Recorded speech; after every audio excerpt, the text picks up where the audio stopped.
Hello there, mandolin players. Nice to have you here for another live training. And today the subject is how to play bluegrass tunes in fast tempos. And what made me want to go into this, I've been working on this Bill Monroe tune called Tombstone Junction. Very, very cool tune. And checking out like Bill Monroe's version when he's himself playing it, it's a really fast one. So, and this is a question I get asked over and over again. How do you practice to play in these fast tempos as our heroes are playing? And to get you a little bit aware of what I'm talking about, this is the recording with Bill Monroe, so you can see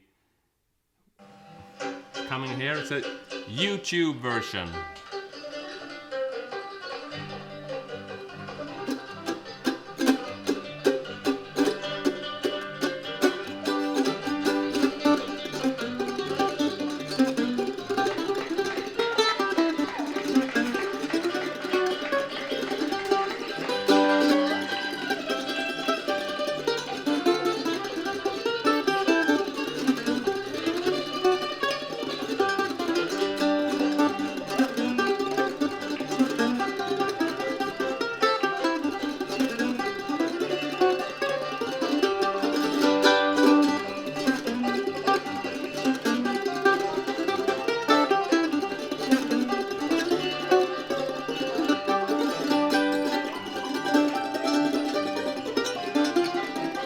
And so on. Really cool tune. And I think maybe you also been in this situation where you come to a jam session or you're playing with your friends and they start playing a tune that you know, but the tempo is just too fast so you can't keep up. Or if it's like this, that you learn a tune, you think you know it quite well, and then when you try to play it along with a CD or anything like that, it feels too fast for you and you're getting a little bit tense, almost trying to keep up, like forcing it. And I think all mandolin players have been in this situation.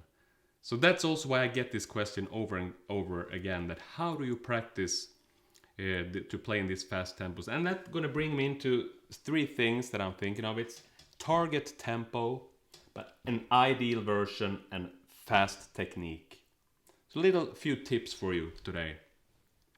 But first, let me see in the comments if you can feel that this also has been a struggle for you. And if it has, can you mention one tune that you can't play in the tempo that you would like to play it? So please put it in the comment box and I will check in here. And for me, this is playing like fast tunes is nothing that come very natural for me, and it's probably because also I play mostly Scandinavian music, and there when playing things like that, the tempo isn't like the big challenge for me. It's other things. But when trying to play classical music or bluegrass music, I often find it very challenging. And I had some like ways to do it, like working with a metronome, and you're working very hard, and then you just speed it up a few beats per minute every now and then, and you try to keep up with a metronome and things like that. But for me, it doesn't really work. So I have another way of doing it that we're gonna go into. But let me see here if I have some comments coming in. Jimmy Jordan is with us. I love mandolin music. Pick it, boy. Thanks, Jimmy. Glad you like it. Aaron W. Ely. I have dreamt of owning a Phoenix for over a decade. Aaron, I can tell you, I have two. Lucky me.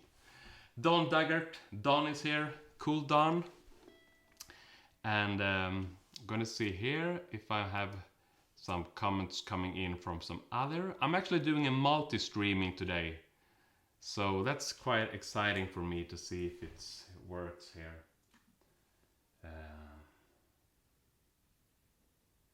Let me see.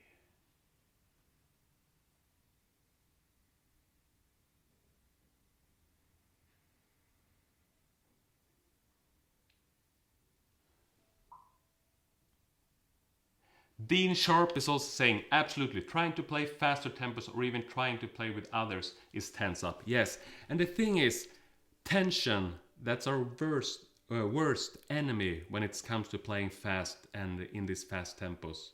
We want to be relaxed. So it's quite counterproductive, if that's the way to say it.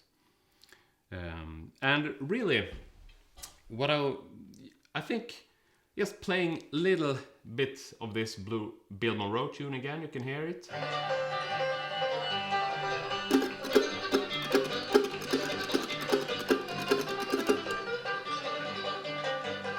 There he is, the guy. And so what I want to, this first thing, is to be very specific. It's like saying, if we want to learn this, we want to say, I'm going to play this song in the tempo of.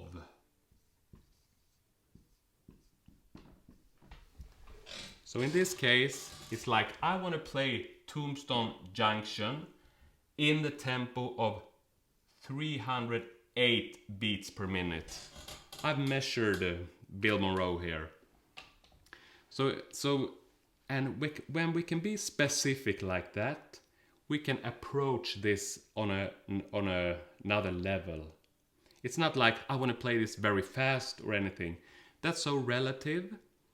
And there is a way to measure the tempo, but in all cases, I'm not going to show it in details how to do it, but we want to use a metronome. If you're going into this subject of trying to play fast and in high tempos, a metronome is a must, I would say. And we are going to go in playing the song in this tempo, in our target tempo, and playing along and really doing our best to keep up, because this will like build flow and like force us really to play in this tempo. Because one thing is for sure, you don't learn to play fast by playing slow.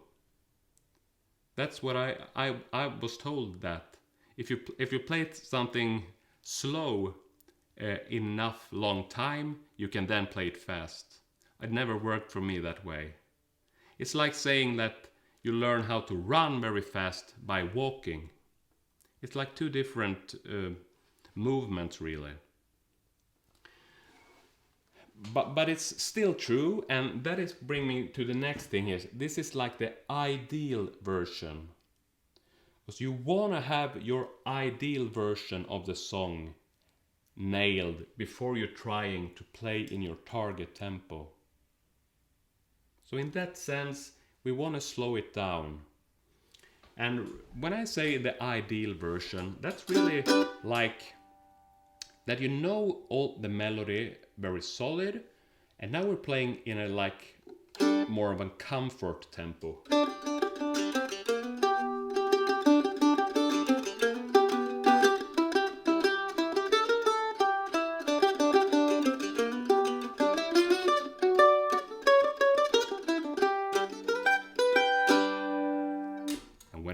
When you know your ideal version, it's real about this FPA thing that I'm thinking of. It's you want to know the fingerings of the tune. You know how to finger it. You know the picking directions.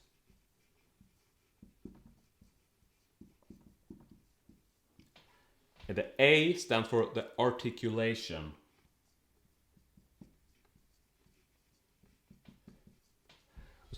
If I want to play along here with Bill Monroe and I have no clue about this, I'm going to sound like a drunk Chris Steele or anything like that. I mean, no one would like to listen to that. Because really, the speed and the playing it faster, it really comes out of precision and control. And that is what we build in this when we're playing the ideal version. And as I say, that is like also playing in our comfort tempo. So for me, with this in the idle version, instead of going with like 308 beats per minute here, maybe my ideal version is something around 160 beats per minute. I now set the metronome into it's clicking on beat 1 and 3, so it's 1 2 3 4 1 2 3 4 1 2 3 4. This is my comfort tempo.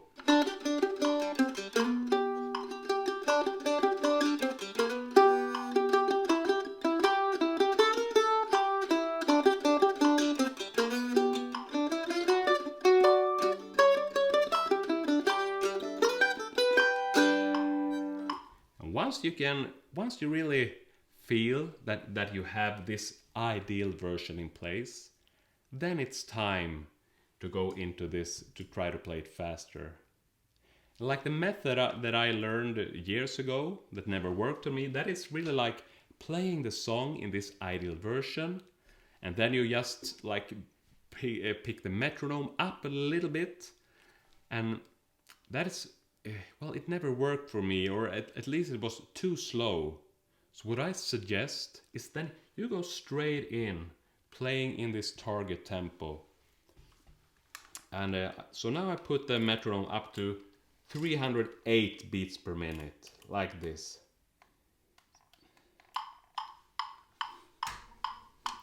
One, two, three, four, 1 2 3 4. So it's clicking on beat 1 and 3.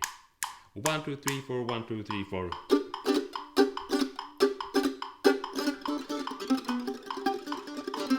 Sorry, 1 2 3 4.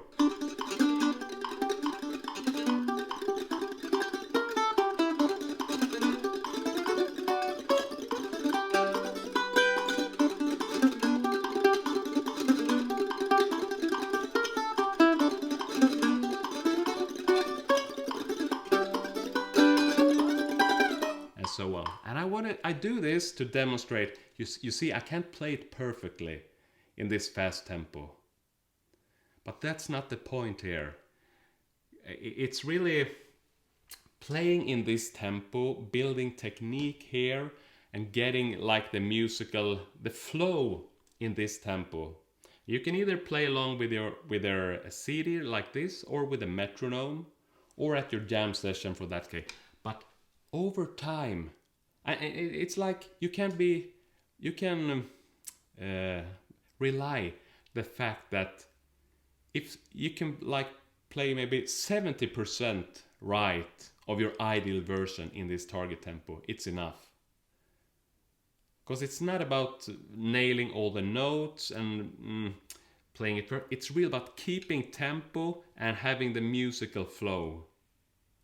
And over time, your musicality will like fill in the gaps of this version. As long as you have this one very solid. And I've been doing this with a lot of tunes, and it really works that way. So to give it one more try, you can see I'm not focusing to play it perfectly, but to play in tempo. 1 2 3 4.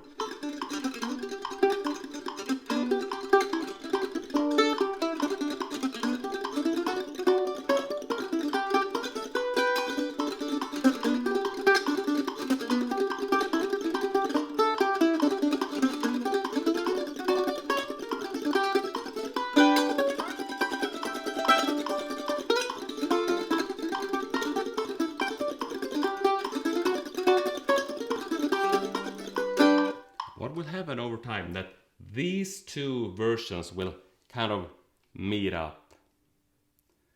And if this kind of very fast bluegrass tempo is too fast, maybe your target tempo, this is our individual, your target tempo and the ideal version. Because I mean, if you're more of a beginner, maybe you don't want to go straight into playing the Bill Monroe tempo. But why not? You can also try to do it. But if it's too sloppy, then you maybe want to bring it down a little bit. And the thing is, playing in this tempo, you will keep the fingerings and you will keep the picking directions for this one. When it comes to articulation and maybe dynamics, you can't play that the same way in this tempo. Because there's smaller movements in the hand, for example. So one thing that you will do when playing fast is also, at the beginning at least, you will play with less volume. Like lighter touch.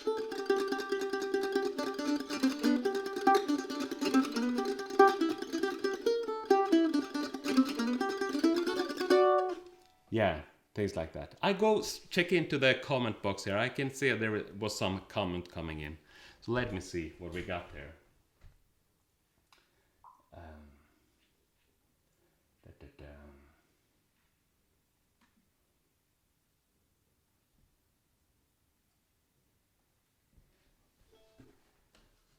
Louis Eads is with us. Hello, Louis. Nice to have you here. Louis is also part of the Mandolin Secrets Academy. And that's also one of the big reasons why I'm doing this lesson today. Because I'm publishing complete tutorials for the melody and chords for Tombstone Junction with the standard notation, tabs, backing tracks and all that. And if you're not part of the Mandolin Secrets Academy, but if you're interested in that, you can go to my website, mandolinsecrets.com/academy. And in 2 weeks, on, let me see, November 26th, we're opening the doors for enrollment again. So thanks. Old Coyote is here also. 100% agree, friend. I come from a fiddle background, and that's the same method I found to get better, way faster.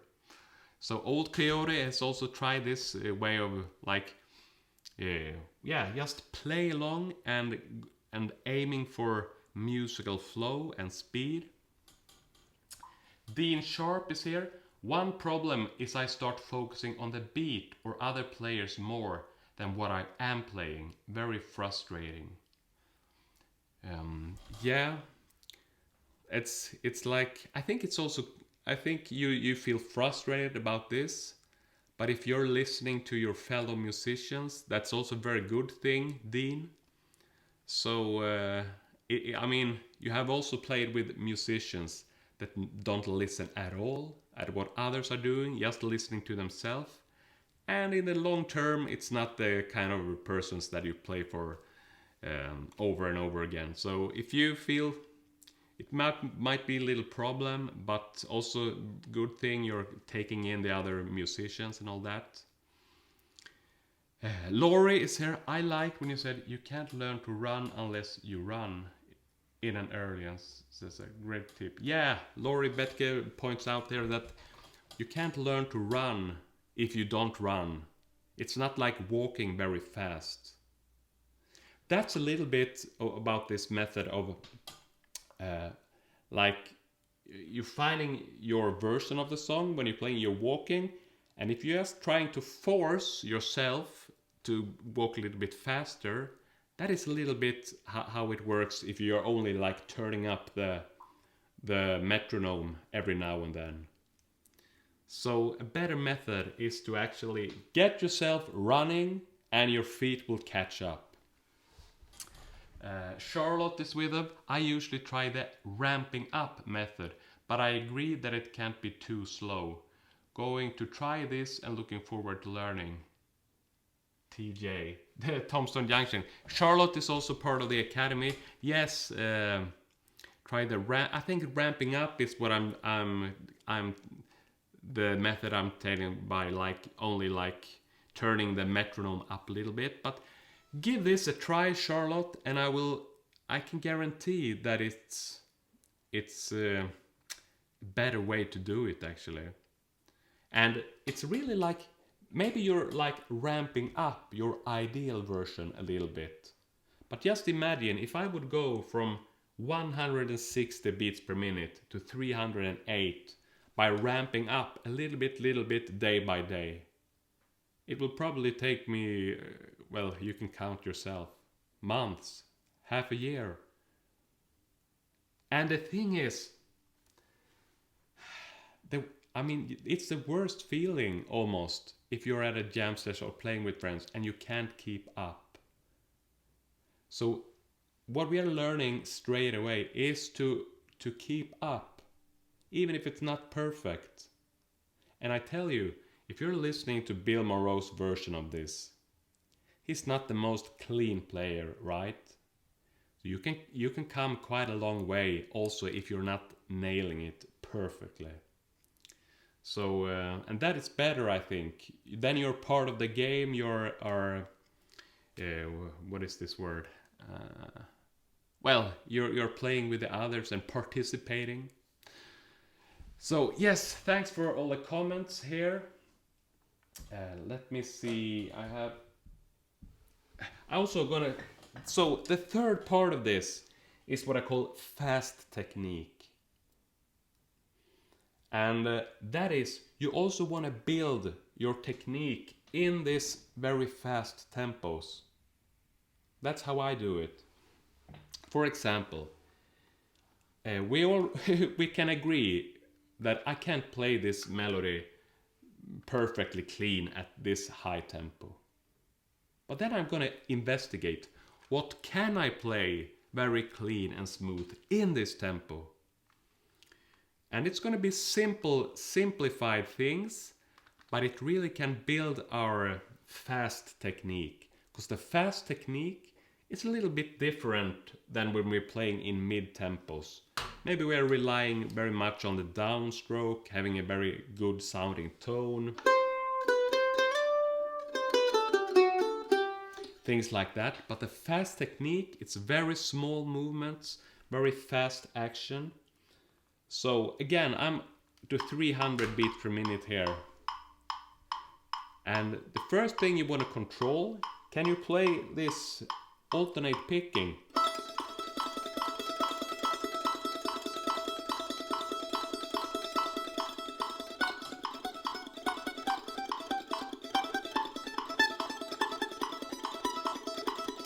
Then I'm playing like exercises and motifs that I can play in this fast tempo. And really trying to, I have a lot of different exercises like that, scaled movements, and also this very simple like.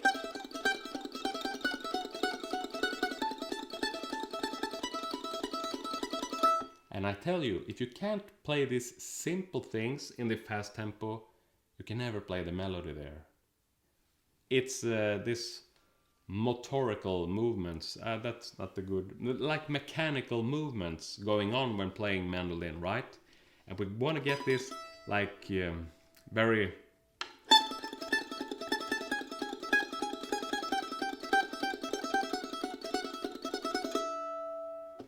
So yeah, I'm gonna make a little summarize of this lesson. Because there isn't that much that I want to like add to it right now, but I'm going to come back to this topic, and I'm also going to do a webinar in a short while where I'm going to give you a few more tips. But really be very specific when there's a tune that you can't, if you have a tune that you can't play in the tempo you would like, measure it and see what is the tempo. I'm going to play this tune in the tempo of, and you have a number there. Then you have something to work towards. And you build your ideal version, meaning you get very clear of how the melody goes. You have the same fingerings for it every time you play it through. You got the picking directions sorted out, and you know how you want to articulate it and play the dynamics for it. And then you're bringing as much of this information into your, when playing in the target tempo. But but you don't, you just do this, and your musicality, almost on a subconscious level, will automatically transfer this information into the fast tempos. And the third thing is also remember to build your fast technique. Meaning, in your target tempo, what can you play effortlessly and smooth and with precision and control? And if you're working on this in your fast technique, you will expand it over time. And I'm also talking by my own mandolin journey here. This is what I'm doing. So I'm getting better and better playing in these fast tempos. And this Tombstone Junction, it's quite extreme tune, but even like normal fiddle tunes, playing it at a tempo of 240, metronome setting at 120, something like that is a good challenge for you. So that's it for today. And as I said, for Academy members, you have Tombstone Junction. Right when I'm finishing this live training, I'm gonna go in there and make it available for you. Find it in the repertoire section. And if you're not part of the Academy and are interested in it, go check it out at mandolinsecrets.com/academy. I have a wait list there, and in 2 weeks we're opening up for new members. And I'm checking into the comment section once more. See if you got something you wanna say.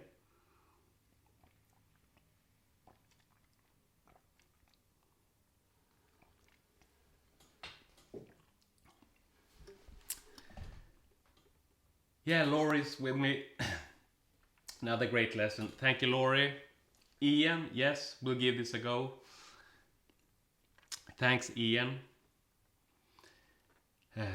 So thank you so much for watching, and I will go a little bit here with Bill Monroe and the Bluegrass Boys, and then I wrap up this live training.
Okay, thank you so much for watching.